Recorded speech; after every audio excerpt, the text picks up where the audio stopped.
Bom dia a todos. Vamos dar início então aos trabalhos, ao nosso seminário.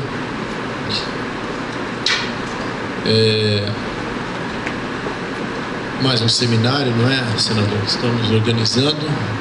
Eu juro que a jaqueta, isso não foi combinado, tá? Quem não tem essa jaqueta bonita também pode estar aqui presente, não tem problema. Não é uniforme, né? Mas eu queria então começar fazendo um agradecimento a todos pela presença. Nós temos um número de inscrições bem alto, certamente muita gente vai chegar nas próximas horas e, enfim, né?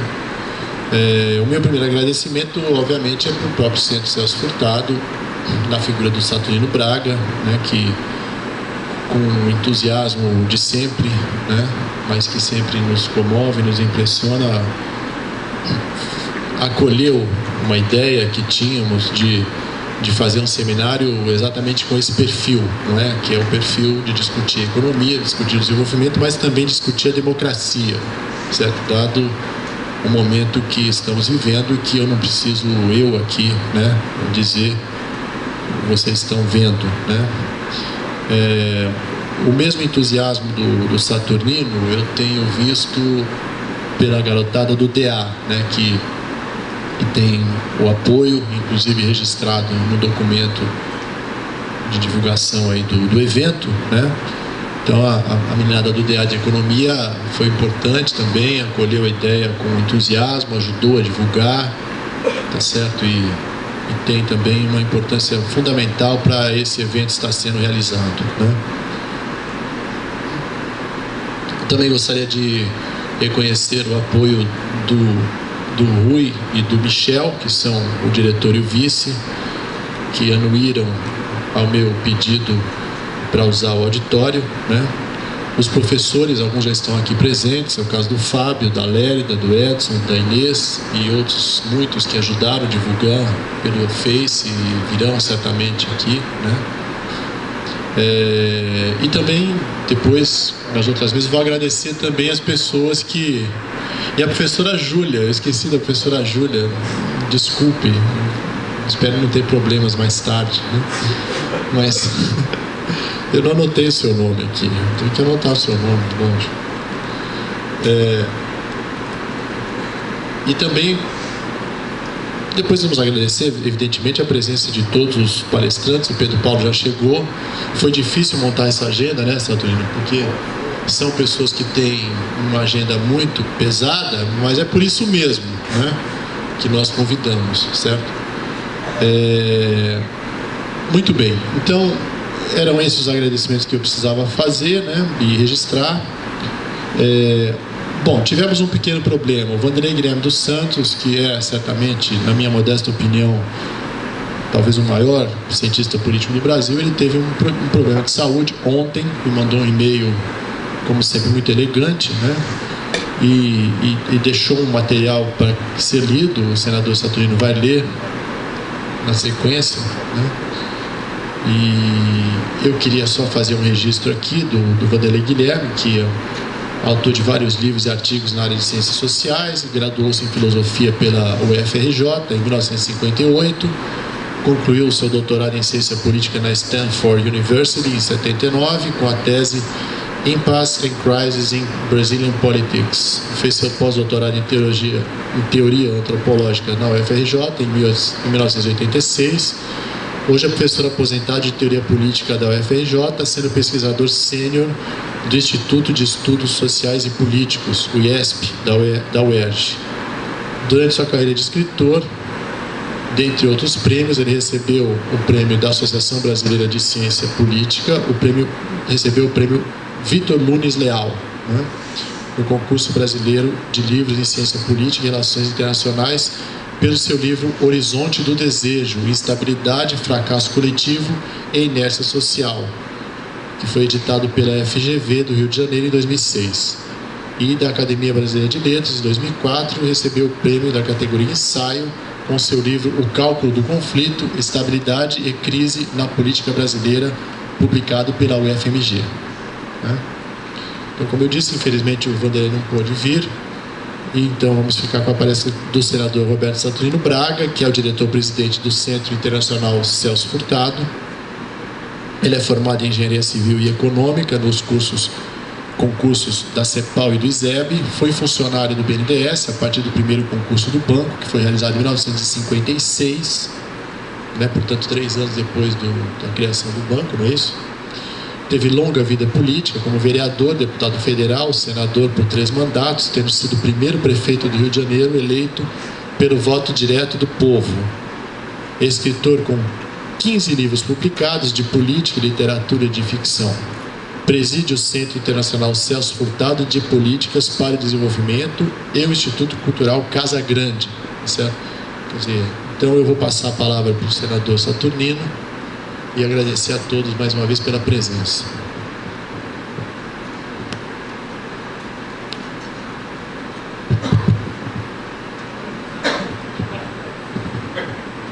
Bem, eu que agradeço as palavras de apresentação e faço com muito orgulho uma pequena correção, né, que faltou no que você disse a meu respeito.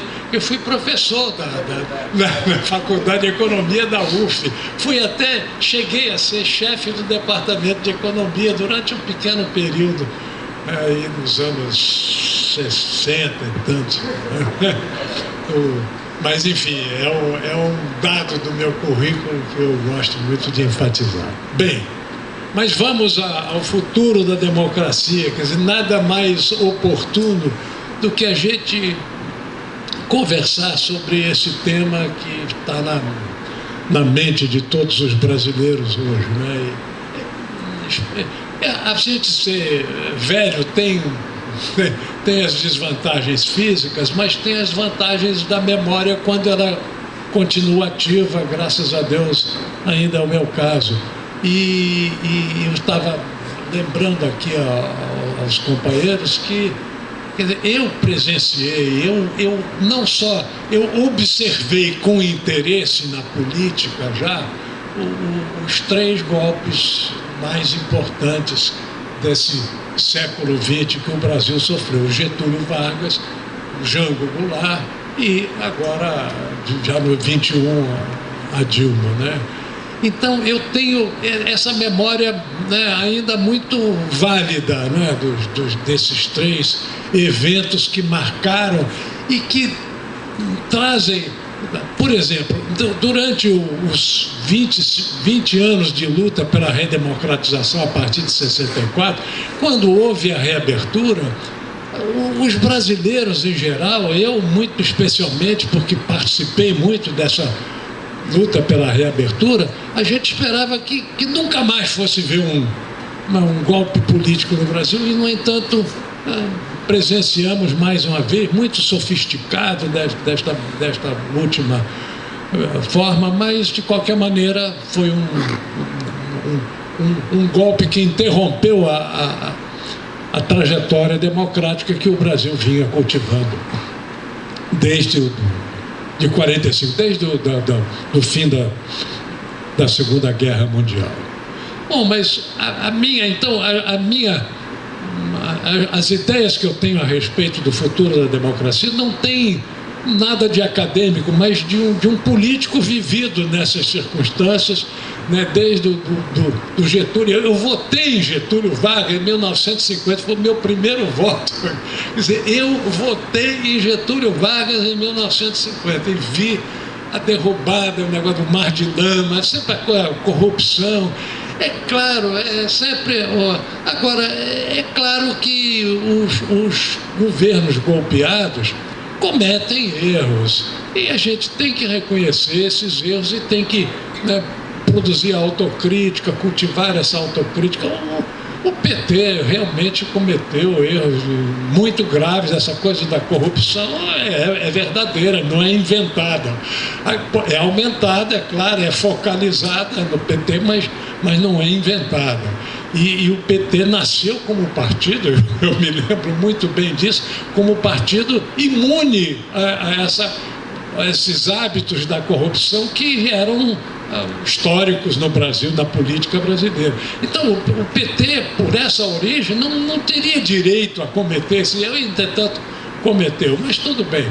Agora, é preciso, não, a partir deste acontecimento, a gente gerar os projetos futuros com ênfase na decisão de evitar erros dessa natureza, né?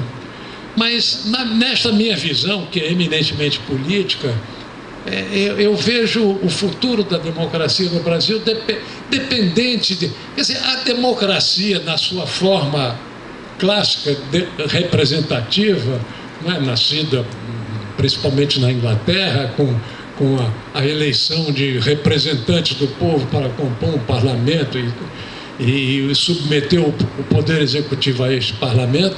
Quer dizer, esta democracia está em crise no mundo inteiro. Quer dizer, há uma rejeição aos políticos, de um modo geral, há uma taxa de abstenção enorme em todas as eleições do mundo. Quer dizer, o modelo representativo está em crise.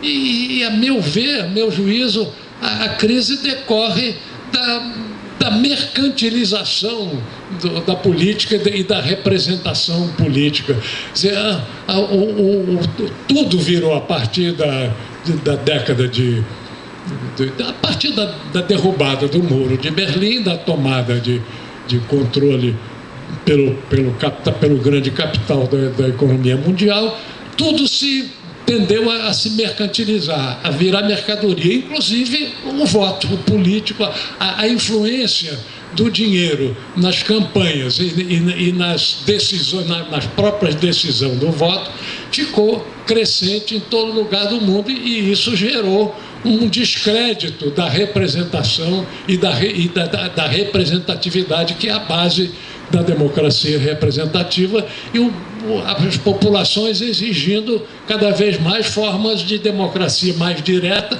o que é muito difícil em nações de grande população, mas que é uma exigência que está demandando de nós criatividade para encontrar caminhos de introdução de uma participação mais direta nas decisões, pelo menos nas decisões fundamentais, mais importantes de qualquer governo, né?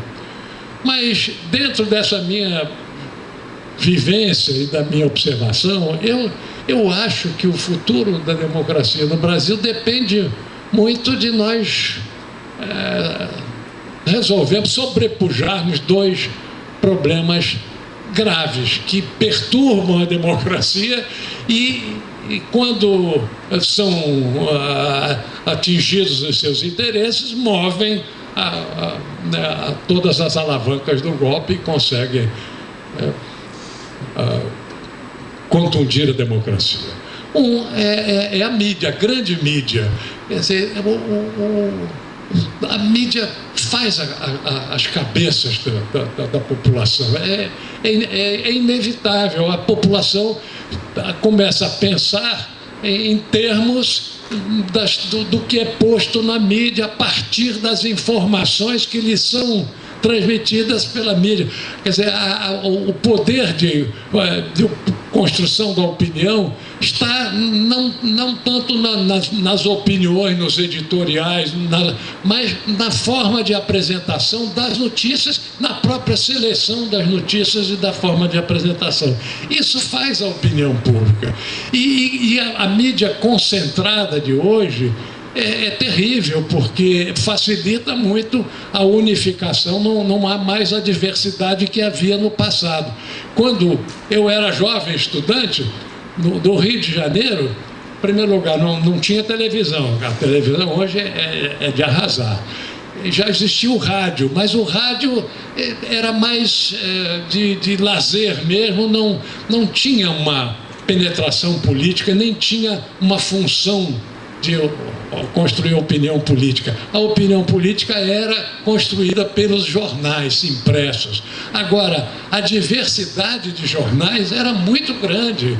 Eu me lembro, tinha Correio da Manhã, Jornal do Brasil, Diário de Notícias, Diário Carioca, O Jornal, o Tribuna da Imprensa, Imprensa Popular, que era o jornal oficial do Partido Comunista, tinha os vespertinos, Globo e Noite, e o Dia e a Notícia. Quer dizer, era uma diversidade enorme que acabou completamente. Hoje, como jornal impresso, que continua sendo importante na formação de opinião, né, pela apresentação de notícias e pelos comentários dos articulistas, né, restou o Globo e o Dia, né, mas o Dia com uma capacidade de formação de opinião muito menor, porque o Globo se articula jornal, rádio e televisão, tudo na mesma linha, e sendo que uma cadeia, né, nacional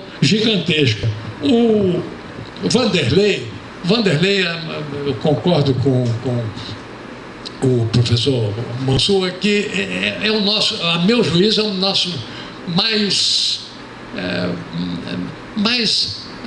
sábio, mais observador e mais acurado nas suas observações entre os nossos cientistas políticos. E com também, ele tem a vantagem da vivência, porque é um octogenário também. Aliás, a gente precisa de prestar atenção na formação dos nossos das mesas, não botar muito octogenário não, porque o octogenário está sujeito, e eu quase que hoje não pude estar aqui também, por um problema. Pois é, mas então é preciso ter cuidado. Bom, mas o Vanderlei escreveu um artigo, eu vou ler, é chato ler artigo, mas o conteúdo é bom e ele não é longo, se fosse longo eu não ia ler. É sobre o sistema Globo e a democracia, artigo de Vanderlei Guilherme dos Santos. O que fazer com o sistema Globo de comunicação é um dos mais difíceis problemas a solucionar pela futura democracia brasileira. A capacidade de fabricar super-heróis, fajutos, triturar reputações e transmitir versões selecionadas e transfiguradas do que acontece no mundo, lhe dá um poder intimidante a que se foram submetendo o executivo, o legislativo e o judiciário. Coisa muito importante nesse último episódio. A referência aos 3 poderes constitucionais da República resume a extensão do controle que o sistema Globo detém e exerce implacavelmente hoje sobre toda e qualquer organização ou cidadão brasileiro. Só ínfima proporção do povo desdenha ser personagem de um fictício Brasil nas páginas de seus jornais e revistas, notícias radiofônicas e matérias televisivas. Ainda menor é o número dos que não se abalam com a possibilidade de sossobrar nos planos de perseguição e vingança do portentoso vozeirão do monstro comunicativo. Nenhum juiz, político, servidor público, organizações do bem ou do mal, passantes inofensivos e supostos detentores de direitos, posa de valente diante das bochechas do mau humor do Globo. O sistema Globo de comunicação superou as Forças Armadas e as denominações religiosas, inclusive a inquisitorial Igreja Católica, na capacidade de distribuir pela sociedade os terríveis sentimentos do medo, de ansiedade, de inquietação. Ele é a fonte do baixo astral e da baixa estima dos brasileiros e das brasileiras. O sistema Globo converteu-se no gerente corruptor e corruptível do medo político, econômico, social, moral da sociedade brasileira, sem exceção. Denunciar a gênese não contribui para elaborar efetivamente estratégia de destruição do monstro. Aliás, de que destruição se trata? O sistema fabricou a mais abrangente e veloz rede de transmissão de notícias através de emissoras e retransmissoras associadas com comando centralizado e sem rival na sofisticação de suas de sua aparelhagem e na competência dos seus operadores. O Sistema Globo de Comunicações é modelo de excepcionalmente bem-sucedido projeto de formação de opinião pública e de interpretação conjuntural dos valores cívicos da nacionalidade. É ele quem cria os amigos e os inimigos do país, mediante o controle pelo medo das instituições políticas e judiciárias. Com extraordinária reserva de recursos intelectuais e especialistas, está aparelhada para a defesa de qualquer tese que a mantenha como proprietária positivamente, praticamente exclusiva do poder de anunciar em primeira mão o que é a verdade sobre tudo e sobre todos. Não é esse o poder tecnológico e de competência que deve ser destruído. Ao contrário, preservado, estimulado e manter-se na vanguarda da capacidade difusora de notícias e de valores, bem como em sua engenhosidade empresarial capitalista. O que há a fazer é expropriar politicamente o Sistema Globo de Comunicação, mantendo-o autônomo em relação aos governos eventuais ou frentes ideológicas infiltradas, autoritárias ou não, e impedir as usinas editoriais e jornalísticas do medo e da catástrofe emocional, restituindo isenção ao julgamento de terceiros. O Sistema Globo constitui potencialmente excelente opção para o sistema público de notícias e imprensa, de notícias impressas, radiofônicas e televisivas, politicamente expropriados da tirania exercida sobre o jornalismo, da organização dos proprietários jurídicos que podem manter ações e outros haveres econômicos das empresas conglomeradas, sem o direito a voto na redação do futuro manual do sistema. Como está é que não pode ficar, ou não haverá, como a última frase, como está é que não pode ficar, ou não haverá democracia estável no país. Bem, então eu digo, a meu juízo, essa questão da mídia, a Globo exemplifica, né, tudo o que há de jogo, manipulação de políticas, de notícias para a formação de correntes de opiniões políticas por parte da grande mídia. Claro que a Globo excede todos os demais, mas a Rede Abril, por exemplo, a Veja também é outro, os próprios dois jornalões de São Paulo, são meios de comunicação extremamente poderosos na capacidade de construir opinião e mais, e com a eliminação dos focos de opinião contrária que haviam naquela diversidade anterior. Por exemplo, havia a Última Hora, que representava todo o pensamento do chamado trabalhismo, socialismo. Havia a imprensa popular, que era o jornal do Partido Comunista. Havia toda uma diversidade, uma capacidade de entregar ao leitor, né, a escolha sobre opiniões, sobre, enfim, posições políticas que hoje não existe mais, na medida em que a mídia foi praticamente unificada em torno do pensamento do pensamento dos grandes centros capitalistas, do pensamento do grande capital no mundo inteiro a partir dessa unificação, né? Então, esse é um dos problemas que nós temos a enfrentar. A solução proposta pelo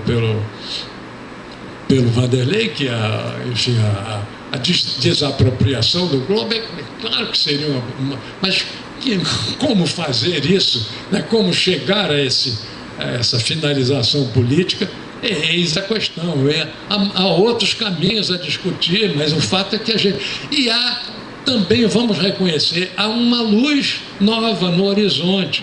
Ainda é pequena, mas é promissora, que é a mídia digital, que são os inúmeros noticiários e comentaristas e blogs que existem hoje na rede digital, na rede de computadores, e que começam a fazer frente a oferecer opções de reflexão diferentes da mídia maior, da chamada grande mídia, que está unificada em torno do pensamento do grande capital.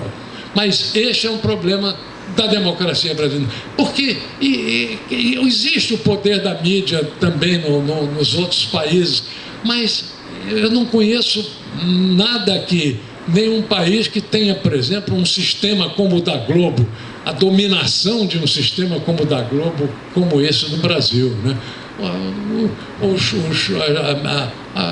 A mídia, mesmo nos países capitalistas mais avançados, tem diversidade maior, tem preponderância no pensamento do grande capital, mas tem diversidades e tem, né, graus maiores ou menores de isenção perante os interesses do capital. E coisa que no Brasil não existe, e com essa dominação da Globo, realmente a gente fica dizer, como construir uma democracia num país dominado midiaticamente pelo sistema Globo. Essa é realmente uma questão a ser colocada.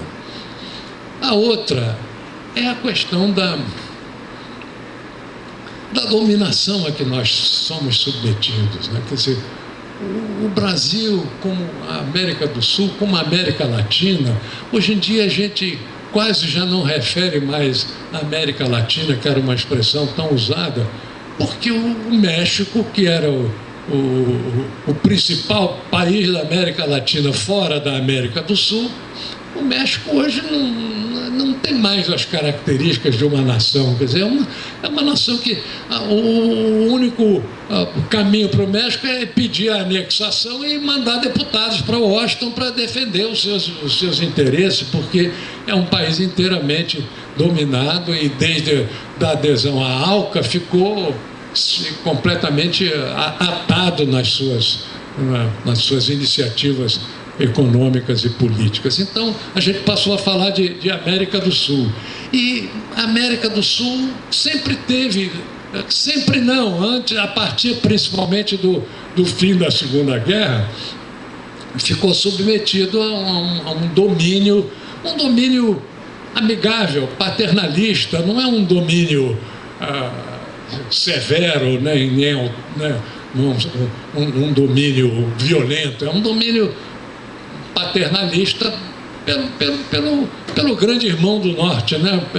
Pelo Império do Norte, essa que é a verdade, que estabeleceu uma comunidade mundial capitaneada por eles.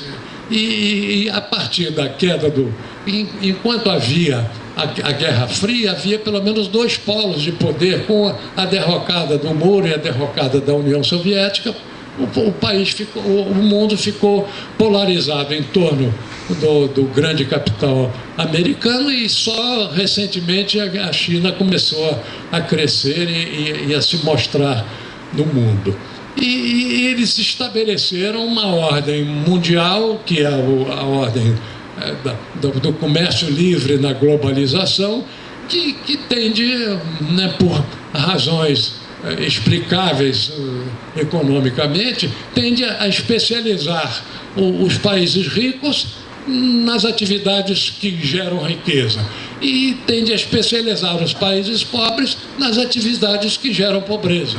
Então, isso estabelece uma divisão eterna, intransponível entre aquela noção de desenvolvimento que se teve com a criação da CEPAL e no pós-guerra, e defendida, vamos reconhecer, pelo presidente Roosevelt, que foi um defensor, parece que verdadeiro,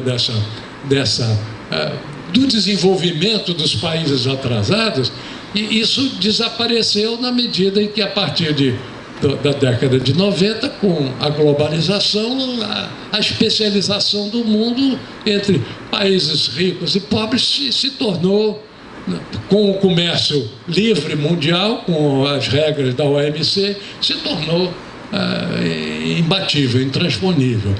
E, entretanto, alguns países tinham conseguido alguns não, talvez o Brasil e o México talvez também, naquele período do pós-guerra, entre 45 e 90, que foi o final dos 80, que foi o estabelecimento da globalização, do consenso de Washington e tudo mais, alguns países conseguiram, né, erguer-se em projetos de emancipação nacional, e o Brasil foi um deles, com o projeto de desenvolvimentista, fundado por Vargas, mas continuado por Juscelino Kubitschek, depois pelas propostas de reforma de base de Jango, que os militares cortaram. Entretanto, na questão do desenvolvimento, especificamente econômica, os militares não cortaram, principalmente o governo Geisel e Figueiredo foram muito ativos e produziram o segundo PND, quer dizer, o Brasil evoluiu num processo de industrialização muito importante e que fez do Brasil um país que com chances de se libertar desta especialização de riqueza em pobreza dada pela globalização e pelo comércio livre. Quer dizer, o Brasil estava num estágio em que podia aspirar, né, romper através de um projeto de emancipação nacional. Mas aí entra o dominador, chefe do Norte, que sempre teve na América Latina, na América do Sul, a visão de domínio paternalista, amigável, mas domínio, quer dizer, um quintal agradável, um quintal que merecia cuidado, merecia amizade, mas era um quintal. E toda tentativa de transformação desse quintal em algo mais autônomo é reprimida. E quer dizer, o processo de repressão passa por uma aliança das elites econômicas do Brasil com os interesses do capital maior, do grande capital, e especialmente da mídia, e especialmente de órgãos da mídia como o Globo e como a Veja, que tem uma formação diretamente ligada a eles, né? Eu fui o presidente da CPI Time Life Globo e eu pude, né, verificar na origem essa unidade entre Globo e grande capital que nunca deixou de existir, que veio da formação do império da Globo e nunca deixou de existir. Assim como a Veja. A Veja foi formada por um emissário quase que direto, o Vitor Chivita, lá de Washington, para montar no Brasil uma grande rede de publicações.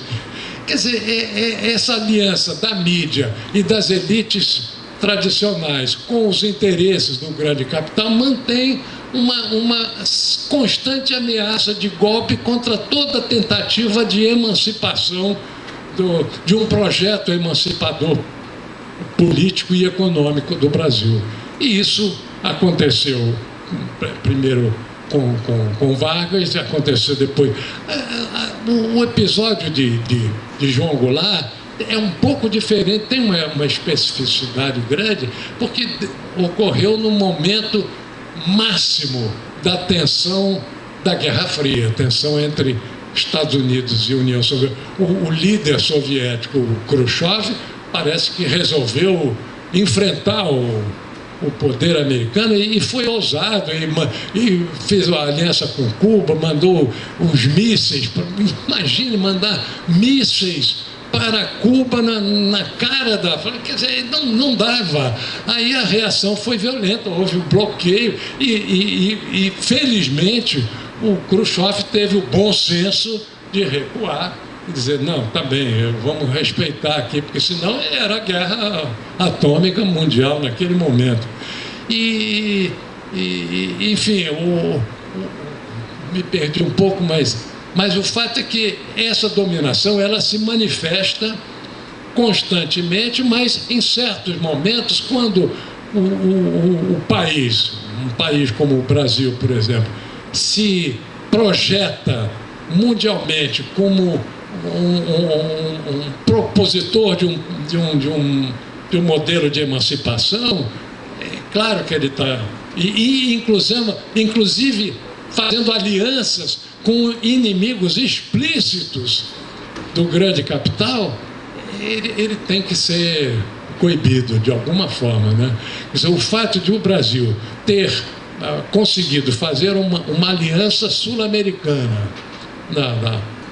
nunca a América do Sul teve um diálogo político, unidade política como agora. A América do Sul sempre foi, sob o comando do Norte, sempre foi um conjunto de países que se relacionavam diretamente com ele, mas não se relacionavam entre si, né? A não ser com rivalidades bobas, como entre o Brasil e a Argentina, que era uma rivalidade. O nosso exército, eu fiz CPOR numa época, nos anos 50, a hipótese de guerra do Brasil, do nosso exército, era a guerra contra a Argentina. Então, toda a estratégia do nosso exército, a concentração de tropas, por exemplo, no 5º Exército, lá no Rio Grande do Sul, toda a estratégia do Exército Brasileiro era voltado para a capacidade militar argentina, e a hipótese de guerra mais provável era com a Argentina. Coisa mais absurda, mas era assim, por força exatamente desse poder dominador que incentivava essas divergências e essas pequenas inimizades para evitar a conglomeração, para evitar a aliança política da América do Sul. E, entretanto, a partir dos anos 2000, o Brasil liderou, essa que é a verdade, um processo de diálogo político com vistas a uma unificação de política dos países da América do Sul, especialmente com o eixo fundamental atlântico, que era Brasil, Argentina, Venezuela. Esse era o eixo principal, mas a eles aderiu a Bolívia, o Equador, o Uruguai, enfim, era alguma coisa importante que estava nascendo com vistas à emancipação dessa dominação paternalista, amigável, mas economicamente sufocante que vinha do norte. Isso era uma afronta, E não é à toa que os três foram... Né? Quer dizer, a Argentina não precisou de golpe, eles conseguiram vencer a eleição na Argentina com o auxílio da mídia, dos processos tradicionais. Na Venezuela também. E conseguiram, quer dizer, praticamente, pela via eleitoral, na última eleição parlamentar, inviabilizou-se o governo chavista lá. Enquanto teve o próprio Chaves, que tinha sua origem militar e seu comando militar, eles conseguiram, depois do Chaves, e com a vitória eleitoral lá no parlamento, inviabilizou-se a Venezuela. E no Brasil, eles pretenderam ganhar a eleição de 2000. Quer dizer, o projeto, o Lava Jato começou no início da campanha presidencial de 2014. Era para derrotar a Dilma, para eleger derrotar o PT, que era o partido que, enfim, dirigia esse projeto emancipador.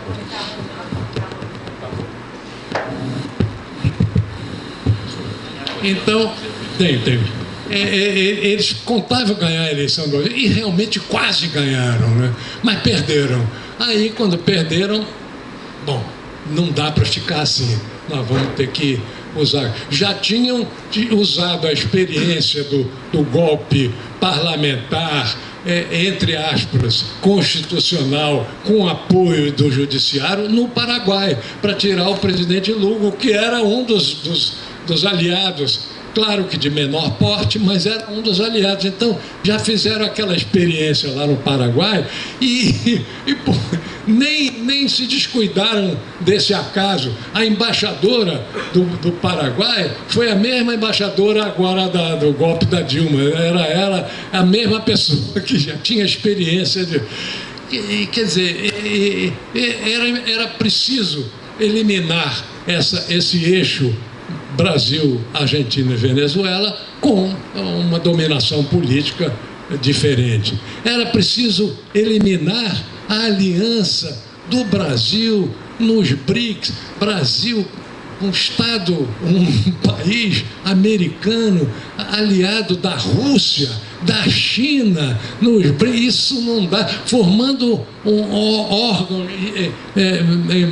órgãos de financiamento que pretendiam substituir o Banco Mundial e o FMI, comandados por ele.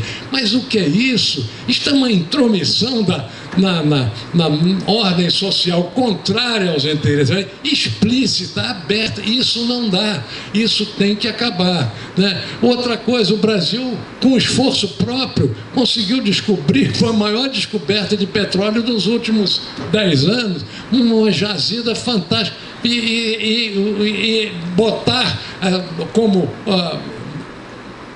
operadora única desta jazida enorme uma empresa estatal brasileira. Que é isso? Tirar isso do mercado, né?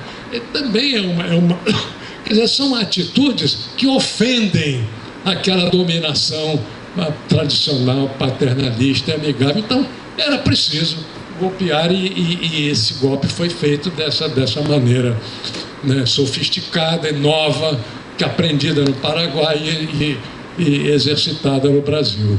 Mas isso é uma questão que continua aí, quer dizer, então, quando a gente pensa em futuro da democracia no Brasil, a gente tem que pensar, de um lado, em enfrentar o problema da mídia e, de outro lado, enfrentar esse problema da dominação. A gente tem que para enfrentar os problemas, a gente tem que começar reconhecendo as razões deles, né? Eles têm razões, as razões dos interesses deles, eles defendem os interesses, sempre defenderam muito bem os interesses deles, e através dessa defesa eles criam, né, teorias, hipóteses e formulações que tendem a apaziguar as rebeldias, as inconformidades com esse projeto de dominação mundial, que começa, evidentemente, pelo Ocidente. A dominação deles é eminentemente ocidental hoje em dia. E, aliás, já sempre foi principalmente ocidental.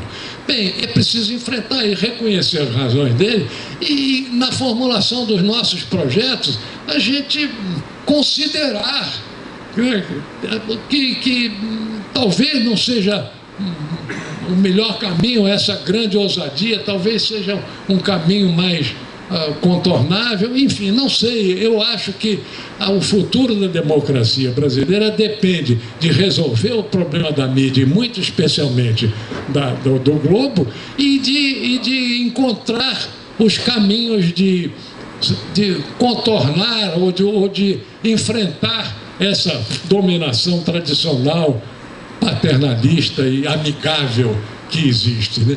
E esse agora, sabe, no fundo, a gente reconhece como fatores muito decisivos e importantes e dificilmente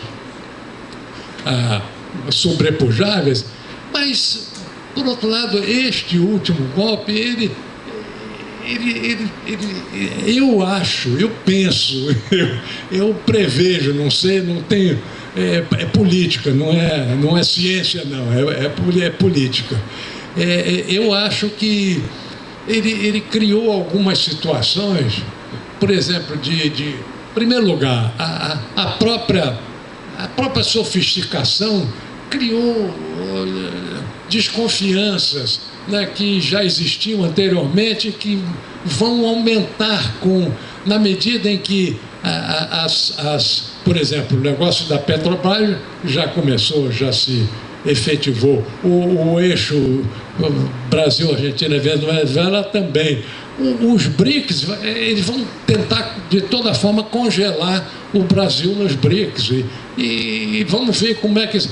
Mas eu acho que essas coisas vão dando uma luz mais clara sobre esse processo que se implantou no Brasil e que tem as nossas elites e a nossa mídia como principais aliados, né? Então, acho que isso pode... E depois, a forma de consecução desse último golpe, tão sofisticada, foi diferente e vai colocar uma luz nova sobre essa situação tradicional. E outra coisa é a questão econômica.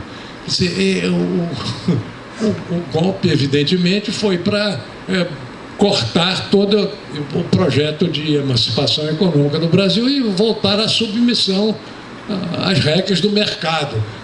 No mercado manda quem tem dinheiro. E sempre foi a mão invisível do Schmidt, ela sempre favoreceu quem tem dinheiro, nunca favoreceu pobre nenhum. Então, isso vai...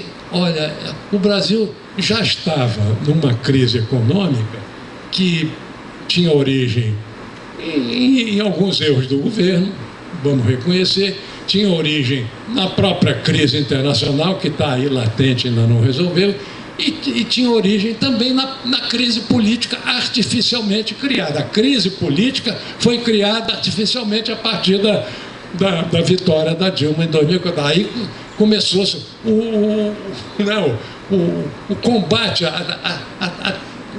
o impeachment da Dilma começou no dia seguinte da sua eleição. Produzindo notícias, produzindo inconformidades, produzindo manifestações de toda a ordem exploradas para caracterizar uma ingovernabilidade da Dilma.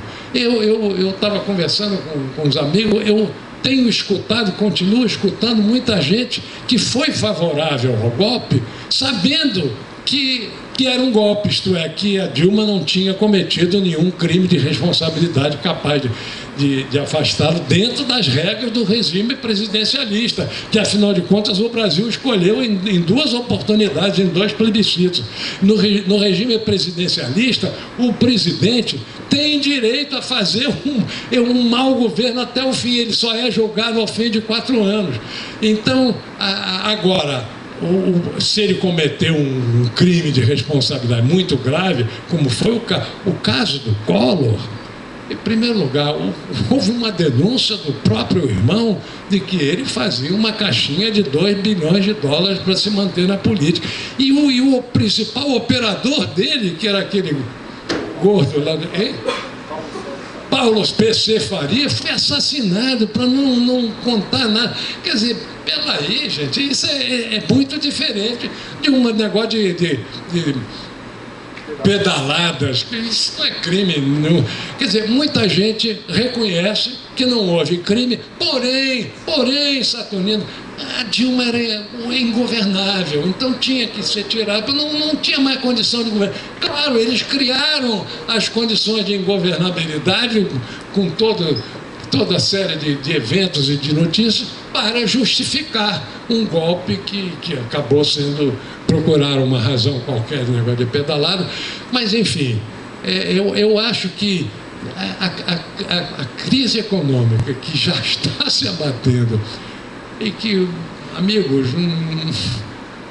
não esperem o 2017, vai ser brabo, do seu ponto de vista econômico, vai ser brabo, porque esse congelamento de 20 anos, meu Deus do céu, essa política de austeridade no momento em que o país já está com decréscimo, em recessão, quer dizer, isso vai realmente, quer dizer, há uma ciência fajuta, criada para justificar essas coisas, para produzir a freada no processo de crescimento econômico dos países dos países pobres. Países ricos não, eles lucram com esse.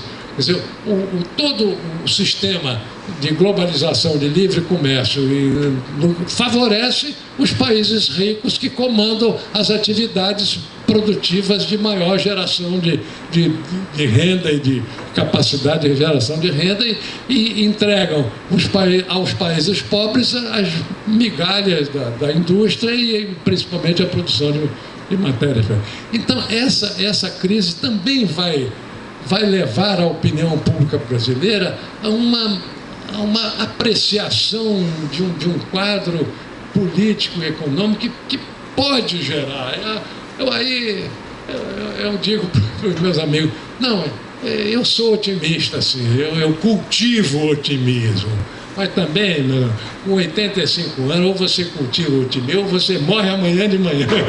Então, a gente tem que cultivar. Mas eu espero que toda a artificialidade do golpe que foi muito evidente e toda a crise econômica que vai ser gerada com a aplicação da política do governo usurpador vai trazer uma luz diferente.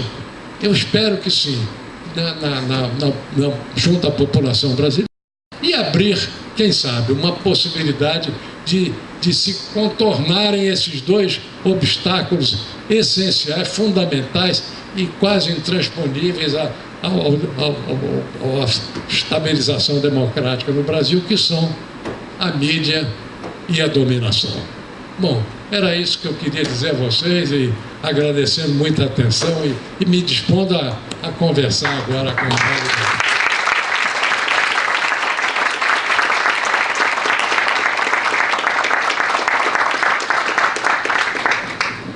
Bom, temos tempo sim para algumas perguntas, tá? Eu queria usar do microfone, eu vou fazer a primeira, senador. Eu queria que o senhor explicasse para a garotada o que foi o Proconsult, tá? Essa é a primeira pergunta. Vamos fazer uma por uma ou fazemos uma rodada? Rodada? Quem mais? O Glauber? O Glauber acho que está distraído ali. Eu levo o microfone para você. Pode ser? Alô?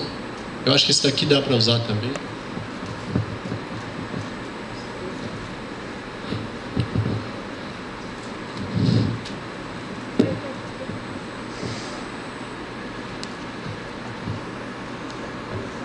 Ninguém? Canto.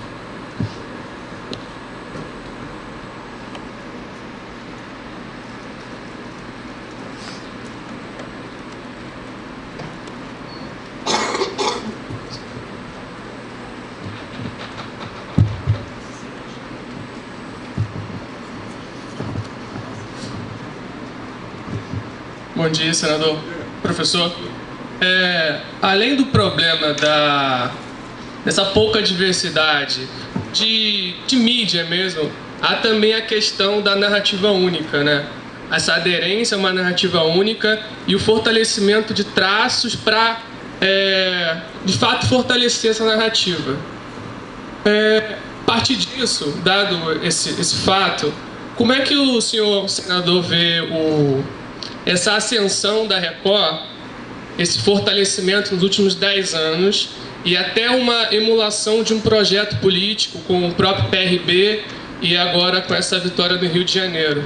O senhor acha que, primeiro, ou esse processo vai contribuir com algum tipo de diversidade dessa narrativa única, ou o senhor acha que vai ter uma aderência a essa narrativa única junto com um bloco associativo entre Folha, Globo, Estadão? Como é que você vê esse processo que tem acontecido da Record?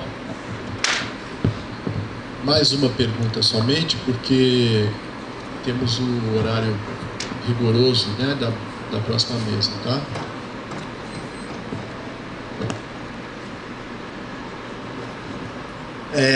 Bom dia, muito boa palestra, senador. Aliás, só uma coisinha, queria que as pessoas se apresentassem também, dissessem da audição, tá? O nome, rapidinho. Meu nome é Francisco Duarte, eu sou professor da UFRJ, Departamento de Economia.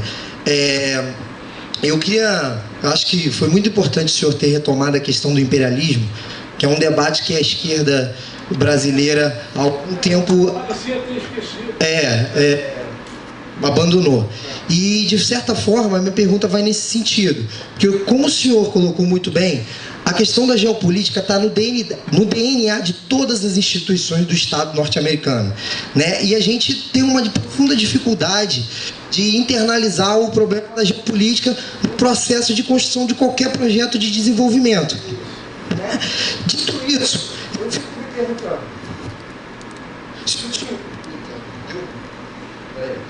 alô? Então, é uma pergunta dupla, digamos assim, são duas perguntas. Como é que o senhor pensa que a gente pode articular um projeto de desenvolvimento que traga esse debate do imperialismo sem partir para um processo de radicalização como ocorre na Venezuela já há alguns anos, né? Sem a gente vá para uma venezuelização da realidade brasileira, que eu acho que inviabiliza o processo de desenvolvimento.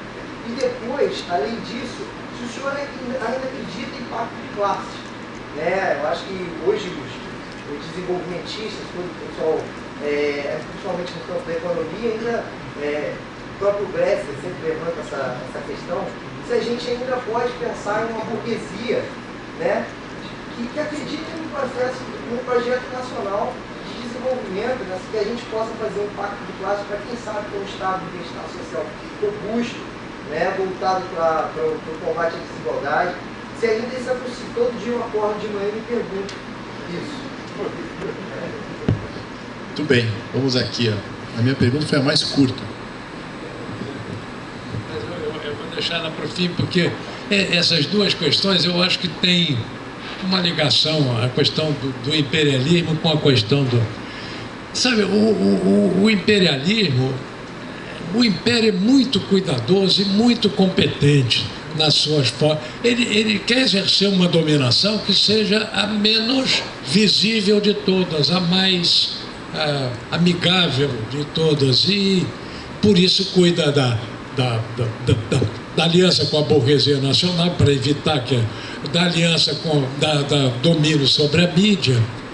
E eu ouso dizer que eles estão atentos também nessa questão religiosa.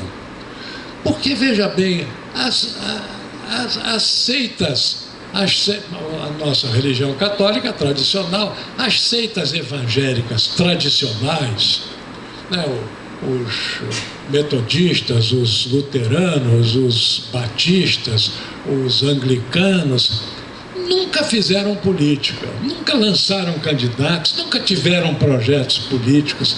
De repente surgem seitas novas com uma capacidade de crescimento, de arrecadação de recursos, de construção de templos gigantescos e com um claro projeto político que, em certos momentos, pode se aliar até aos grupos de esquerda, mas que nos momentos decisivos votam com o grande capital.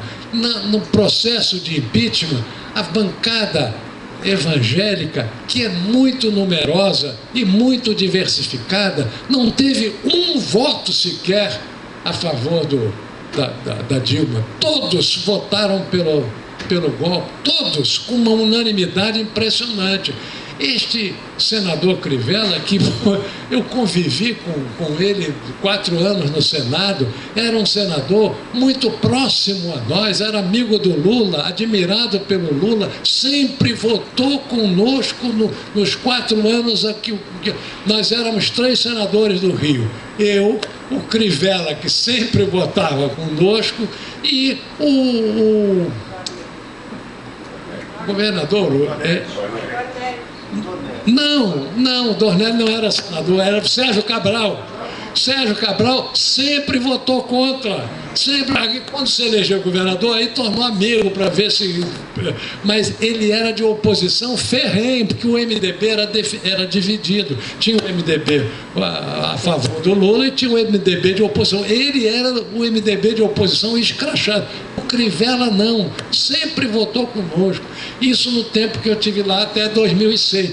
Depois, ele continuou sempre votando conosco. Eu nunca pensei que o Crivella... Eu contava, disse, não, Crivella é voto nosso. Na hora do voto, veio a ordem lá de cima. Olha, o voto é pelo impeachment. E pronto, acabou. Quer dizer, ele não tem autonomia. Ele é comandado por um processo que tem uma origem, a gente sabe onde. Então, eu acho que essas receitas novas que fazem política abertamente e que contrariam uma determinação religiosa que a Igreja Católica cultiva muito, que está nas palavras de Jesus, né? A César o que é de César, a Deus o que é de Deus. Jesus conta os evangelhos provocado para dar uma resposta política de oposição aos romanos, ao domínio dos romanos, sobre o negócio de tributação, que evidentemente oprimia os judeus, mas ele se eximiu e disse, olha, a religião é uma coisa, política é outra. Eu não entro em política e acho que religião não deve participar de política. A Deus o que é de Deus, a César o que é de César. E esse pessoal evangélico rompeu com essa tradição das religiões cristãs de não se intrometer na política. Então eu acho que isso tem a ver com a coisa imperialista, assim, e claro que nessa consecução do domínio, eles são muito cuidadosos com a questão da burguesia. Sabe, quer dizer, quando eu fui eleito em senador em 74, meses depois, eu recebi um convite para uma viagem aos Estados Unidos de um mês, indo onde eu quisesse, tudo pago, entrevistando quem eu quisesse, assim como eu fui, o Quércia foi, que era outro senador novo, o Itamar Franco. Quer dizer, eles cuidam dessa coisa. Olha, os nossos estudantes que vão estudar nas universidades, claro que tem toda a razão, porque são universidades excelentes, mas aquilo forma uma aliança com a elite brasileira. Toda a ligação comercial com a burguesia brasileira é fundada nisso também, nessa aliança necessária para evitar o que houve no passado, a partir de o projeto de Getúlio Vargas compreendia uma aliança com a burguesia nacional explícita, e ele conseguiu formar essa aliança que perdurou algum tempo, até que o Império, consciente disso, desfez. Agora, acho que é uma obrigação nossa tentar refazer, né? Por exemplo, agora os industriais estão chiando com essa abertura demasiada aí, começam a chiar, o pessoal da BIMAC já está reclamando. Então, é preciso, bom, vocês apoiaram, o que vocês esperavam do golpe, não era? Era alguma coisa diferente disso? Para abrir a cabeça deles e chamá-los a um projeto de emancipação nacional que compreenda as classes populares, porque é importante ter um setor da burguesia pela capacidade que eles têm de formar opinião, pela força, pela liderança política que eles têm. É fundamental a gente, nesse enfrentamento, recompor essa aliança que estava na origem do projeto desenvolvimentista de Getúlio Vargas, aí nos anos 50.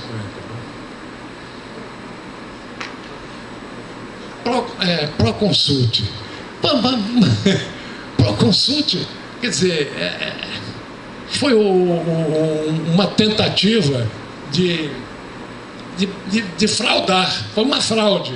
Proconsult foi uma fraude na eleição de governador de 1980. 82.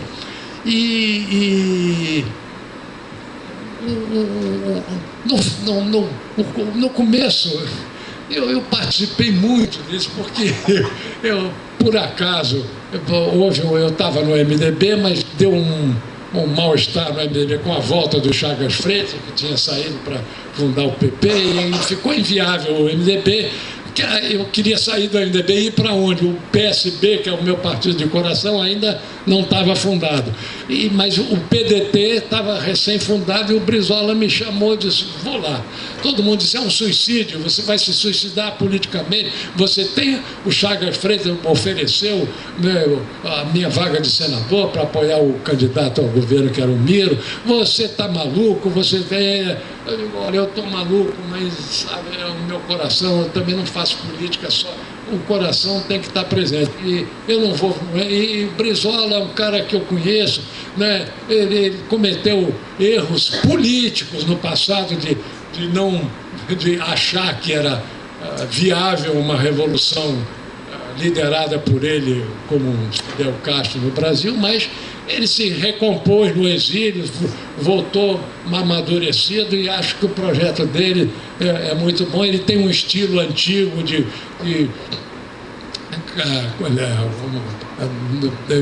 líder caudilho do Rio Grande do Sul, mas eu vou com ele. E aí, de repente, formou-se aquela onda de opinião que levou a uma vitória espetacular, esplêndida, contra o Globo, contra a mídia toda, contra os interesses do grande capital.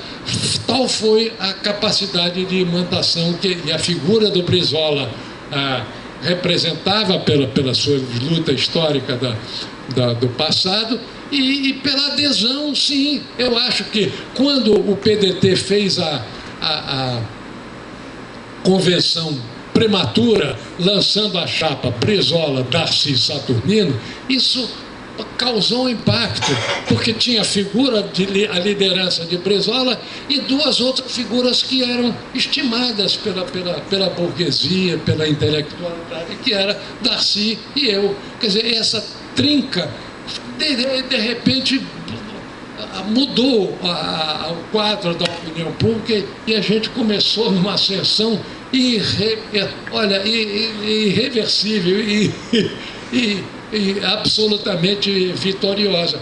Quando os militares perceberam isso, eles montaram um plano de fraude, contrataram uma consultoria que ia fazer as apurações, e essa consultoria introduziu um programa de computador de forma a tirar votos do Brizola e dar para o Moreira. Bom, como é que o Brizola... O Brizola... Eu estou acabando. Mas o Brizola tinha um competente auxiliar, um competente matemático auxiliar, que era o César Maia. Foi professor aqui. O César Maia é realmente muito competente nessa questão matemática. O Brizola pediu que o César Maia montasse uma apuração paralela, um sistema de apuração paralela. E o César Maia montou e começou a ver a disparidade e mostrou com o Brizola. Aí o Brizola disse, pô, tem gato, né? Aí ele ficou contra. O Brizola até hoje é contra a eleição eletrônica, digital. Até hoje não, que ele já morreu, mas até morrer ele foi contra. Porque... Então, montou-se, mas ele botou a boca no trombone, convocou a imprensa internacional, deu uma entrevista, mostrou, aí acabou o projeto da consulta. Tá bom. Obrigado, senador, tá bom. Obrigado.